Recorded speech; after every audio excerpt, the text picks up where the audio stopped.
Welcome, everybody, to Behind the Deep State. I'm your host, Alex Newman, senior editor at The New American. Folks, we talked quite a bit about the role of the deep state in fueling the persecution of Christians around the world. And what we're seeing in Syria right now, what we're seeing in parts of Central Africa, and even into Southern Africa is very, very alarming. And so I wanted to focus today on that. And I couldn't think of a better person to discuss it than our guest today. His name is Reverend Peter Hammond. And he's far more interesting than any TV characters like James Bond. I mean, this is a guy who literally walks up to a war zone where there's active fighting and hands out Bibles to advance the gospel and advance the kingdom of Jesus Christ. He has had one of the most remarkable lives ever. He was born in Cape Town, was brought up in Bulawayo, in what was then Rhodesia, what is today Zimbabwe, and he founded a ministry. It's called Frontline Fellowship. He's the founder and chairman of the Africa Christian Action. He's the director of the Africa Christian Network and the chairman of the Reformation Society. So he stays very busy in addition to all his travels. He's written numerous books, Faith Under Fire in Sudan, Holocaust in Rwanda, The Killing Fields of Mozambique, The Great Commission Manual, the Biblical Worldview Manual. So as you can see, he's been doing this for a few decades. He's got 4 children. His wife passed away, but just an incredible story, and we'll let him talk a little bit about that. Peter, thank you very much for joining us today. I know you're very busy, and you recently returned from travels, I understand. Let's start with Syria. Right, we were reporting in the New American Magazine going clear back to 2012 that these rebels, these moderate rebels that our government, the Barack Obama administration was supporting, were actually jihadists, Al-Qaeda, anti-Christian fanatics who were going to, and eventually did, start targeting Christians for extermination. What are you hearing about what's happening in Syria, and what do we make of that? Who's really behind this? It's absolutely hideous. We've seen the pictures. We've got reports. People are sending us from Syria videos showing piles of dead bodies, masses of people being beaten up and shot. And this is concentrated mainly in the northeast of the country on the that joins both Turkey on the north and Mediterranean Sea on the left, on the west side. And the Alawite tribe, which is primarily, they're Muslim, but they're considered too tolerant. They're considered heretics by the Sunni Muslims. And they were the main support base for the previous president, al-Bashir, and Bashir Assad. He fled the country at the end of last year after the country has been totally betrayed and overrun. Christians are being targeted. Most of the Christians are concentrated up in this northwestern section, and they are being slaughtered. We know of at least 1,000 people from the pictures and the reports have been killed, but others are talking about thousands. It's hard to think that they're going to stop now. This is after all the promises of inclusion, and the British government just gave £50 million for inclusion policies in this government. And I presume some of the people that are meant to be included are the ones that they're just including in the mass graves right now. The disgusting behavior. We're talking about these thugs coming up, and they call them the security forces, but of course they were the terrorists just a few months ago. But now they're the new government security forces. And the people they're killing, they call rebels, but they're the people who were the police and the civil servants just a few months ago. So again, everything's upside down, topsy-turvy. This is something that the Arab Spring was working towards since 2011. And we've gotten reports that USAID actually put $15 billion over a 10-year period into regime change in Syria. Now they've got what they were aiming at. They've got regime change. They got rid of the stable government that respected Christians and allowed freedom of religion for the Christians. In fact, many of the Christians we know in Syria had joined the army, the national army of Assad's regime, because they recognized there was nothing between them and being beheaded or hacked to pieces by some jihadist lunatics than Assad's government, which gave a lot of freedom to such an extent that after Egypt, Syria has the largest number of Christians in the Middle East. 6% of Syria's 25 million people are actually Christians. So Syria has had a long tradition of tolerance because it's a very diverse country. It's got mountains, it's got fertile plains, it's got deserts. But Syria has many different racial groups. They've got Kurds there, for example. There are different religious groups, the largest being the Muslim Sunnis, but Christians, significant amount. There's even Jews. There's a variety of different beliefs, even some heretical groups of Islam, they would say. Nevertheless, Assad's government tolerated religious minorities and ethnic minorities, which now are being targeted by this new bunch of thugs. And the people who are running the country now, the president's got actually what do we call it, an alias. So, but they call him at the moment primarily, they call him the prime minister, but he's not been elected. He's just an interim prime minister. And what we're dealing with, there are a bunch of mass murderers. President Ahmed al-Sharaa, he had a $10 million bounty on his head by the US government, which was lifted by the Biden administration at the end of last year. And this HRT, which is a derivative of Al-Qaeda, was on the terrorist list of America until the end of last year. And in December last year, the Biden administration removed HRT from the terrorist list.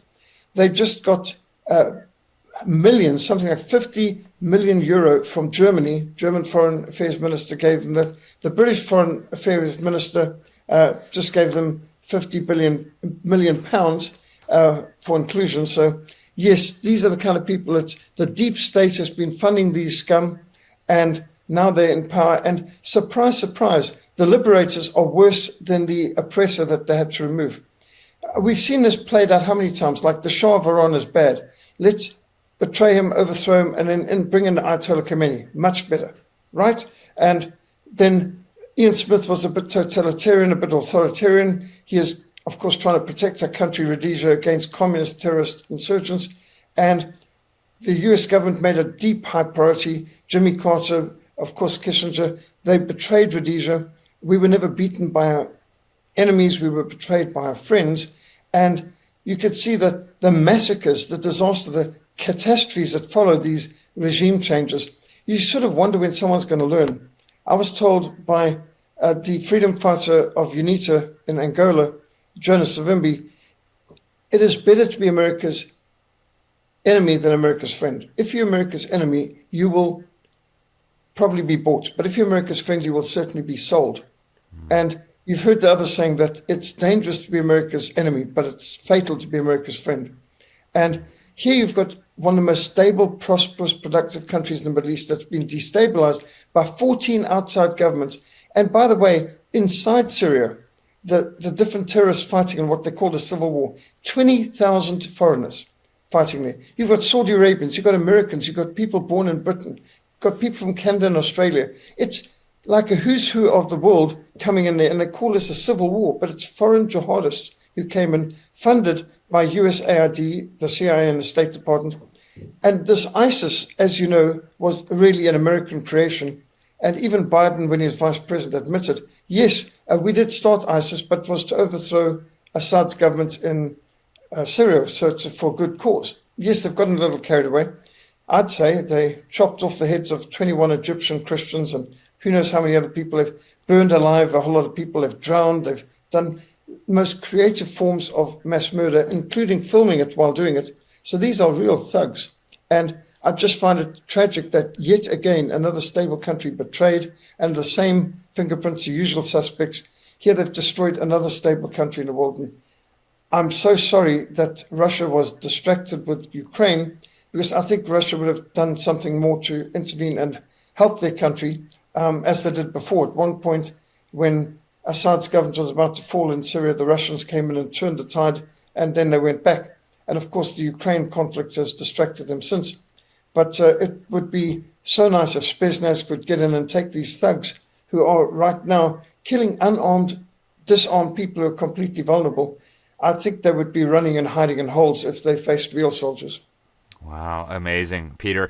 And turning closer to your home in Africa, we have Open Doors reporting that jihadist groups have been massacring Christians there. Recently, 70 Christians beheaded outside of a Protestant church is what the reports are saying. You spent a lot of time in the Congo. You have spent a lot of time in the Congo. What is going on there for Americans who most likely have not even heard about these atrocities being carried out? Who's behind it? What's the objective? What's the context here? Well, yes, I have been ministering in the Congo, and we've got a missionary there right now. And I just was at a ministers' conference where we had 60 delegates from the Congo at our ministers' conference in KwaZulu.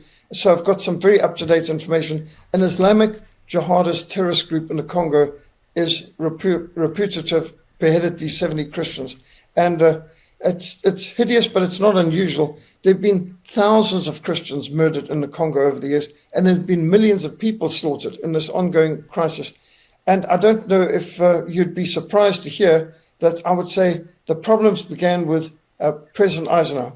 President Eisenhower's administration bullied the Europeans to get out of Africa, and they particularly bullied the Belgians. And the Belgians said, the Congo is not ready. If we withdraw now, Congo is going to descend into chaos. And the Eisenhower administration, State Department said, doesn't matter, you've still got to leave. They left, and would you know it, chaos erupted, and the whole country descended into absolute savagery, massacring of nuns and priests and missionaries, and tremendous chaos. And I'm sure you obviously know the book, The Fearful Master. And G. Edward Griffith produced that, and that explains what's been going on in Congo. The United Nations came in, and as you know, government is not reason, government is force. And like a fire, government makes a dangerous servant and a fearful master. George Washington said that, and he is referring to government in general. But the United Nations as a supernatural or supranational international government is even more fearful a master than a normal government. United Nations forces are not under the law of the country they work in, nor even the law of the country they came from. They represent the UN. And right now, there's the largest rape case since the Second World War before the ICJ in The Hague, and it's for 200 rape cases attributed to the United Nations peacekeepers in the Congo. And when I speak to the people in the Congo, they say, you know, the United Nations don't keep the peace, they don't protect us, they do absolutely nothing to protect us, they behave worse than the rebels, they behave worse than the national government. The United Nations forces are the problem, they're not the solution. You know, I really support that. You have get the US out of the UN, get the UN out of the US. The United Nations is unaccountable, they're unregenerate, they're ungodly, they're just and I think the UN has just got to go. I mean, what a terrible bunch. I've served as a missionary now for 44 years in Africa, and I've seen the UN in operation in Namibia, I've seen them in operation in Congo, I've seen them in Angola, and I've seen them up in Sudan and Rwanda. And I might say in no case did the UN make the situation better. They made the situation worse. They've got this uncanny ability to go into a bad situation and make it much, much, much worse. And the UN has caused chaos in the Congo from the beginning. You may recall that they had a communist, Patrice Lumumba, as the first prime minister of the Congo. And when he got assassinated, which is inevitable, Moise Tshombe, the prime minister of Katanga province, broke away. They seceded. And the United Nations violated their own charter, and they invaded Katanga, the stable, pro-Western, mineral-rich southern province of the Congo. And they bombed hospitals, they bombed schools, they bombed churches. This is all documented with photographs in the book, The Fearful Master. And absolutely beyond shocking, disgusting. I was in Rhodesia at the time, and you know, the heroes at that stage on the cinema screens were the man from U.N.C.L.E., you know, a Russian and an American secret agent working under the UN to keep the world safe. Well, that was the fiction on the screen. But the kids in the desk next to me in our school in Rhodesia were saying, we just escaped from the Congo, and the UN are not the good guys. They're the ones who bombed our church, bombed our shopping center, bombed our hospital, our school, stole everything we had as we were trying to flee the country into northern Rhodesia. And, you know, these UN thugs, they were using a C-130 transports to take the refrigerators, stoves, and furniture that they'd looted from Belgian homes in the Congo and fly it back to Sweden, Pakistan, Morocco, wherever these characters came from. And I think the C-130s were provided by America, and they were literally looting the country, taking people's weapons, taking their rhino heads and kudu horns and the different hunting trophies, stealing just about everything. You just couldn't believe the thuggery of the United Nations. And they call them peacekeepers. But, for example, right now in the Congo, do you know the Congo is the biggest operation of the United Nations right now? The UN has more peacekeepers in the Congo than anywhere else in the world. In fact, I believe more than everywhere else in the world combined. Yet there's more violence in the Congo than anywhere else. It's a total failed state. So if the United Nations isn't able to improve the situation in the Congo, what are they doing there? And I think they cost hundreds of millions of dollars a year, if not billions. Who knows what they're costing? But the UN are despised by the people on the ground. I can tell you, every Congolese I know, every missionary I know in the Congo looks at the UN as the problem. About the only thing they bring to the Congo is venereal disease, honestly. As far as AIDS and syphilis goes, that's the main cultural contribution. But corruption is endemic under them. They're absolutely disastrous.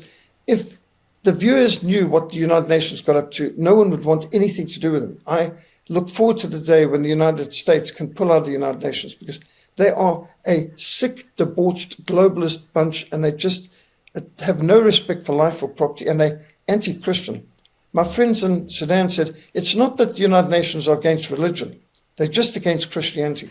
And I think that sums it up. That's what we're dealing with, an anti-Christian force. So the chaos in the Congo is directly, you can draw a straight line back to President Eisenhower's State Department, the bullying of the Belgians to withdraw precipitously.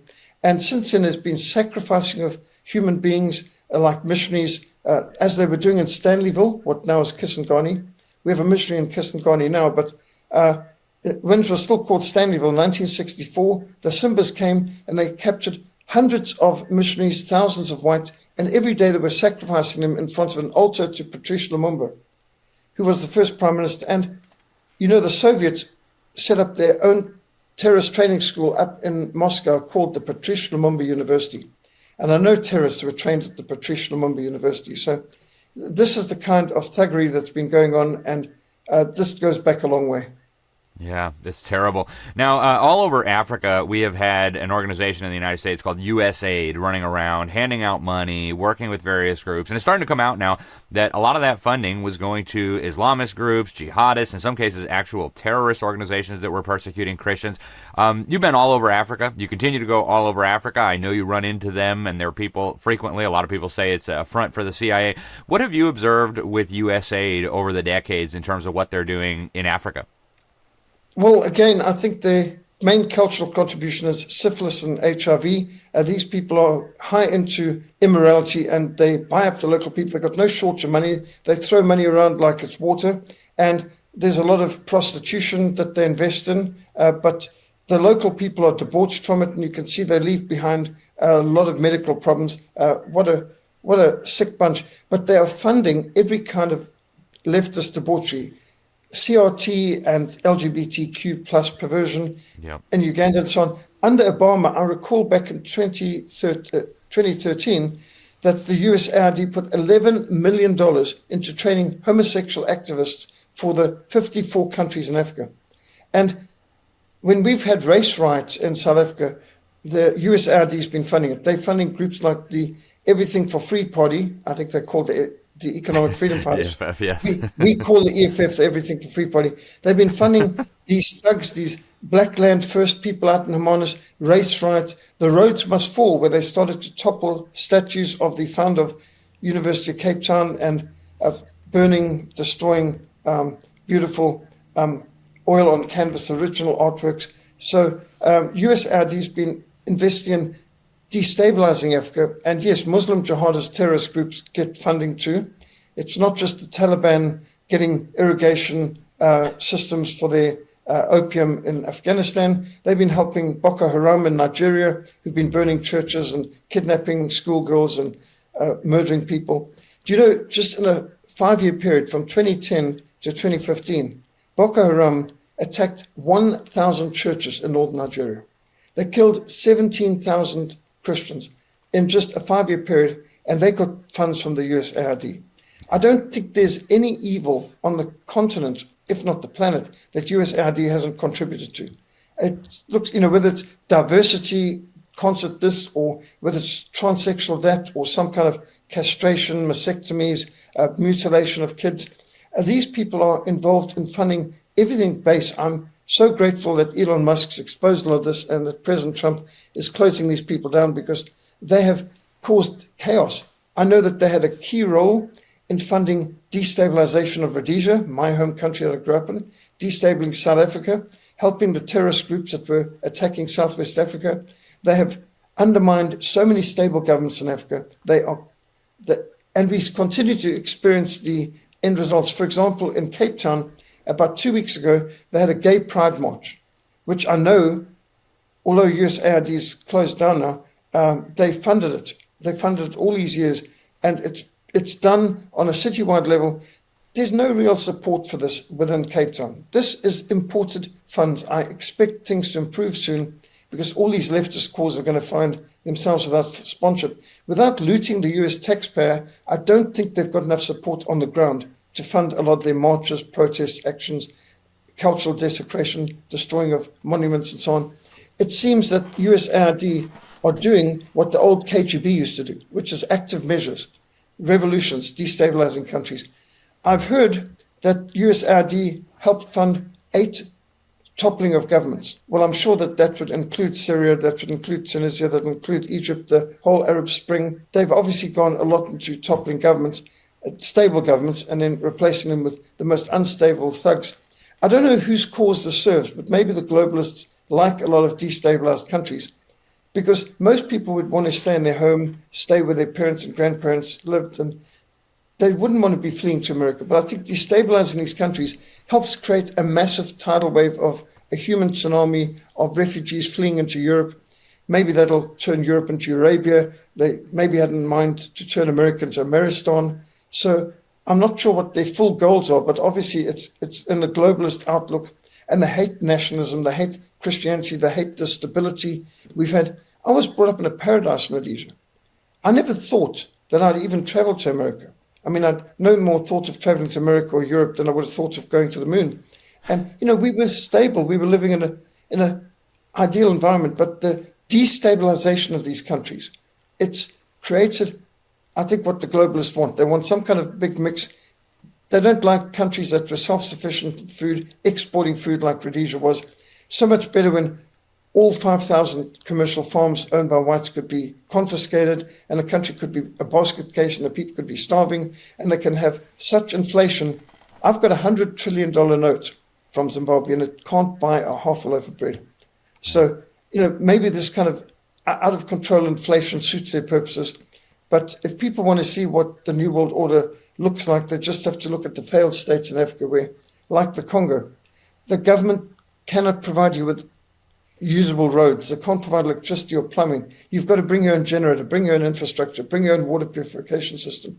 The government provides nothing, certainly not protection. And they're total failed states. And yet there's only one thing that works in these countries: taxation and bribes.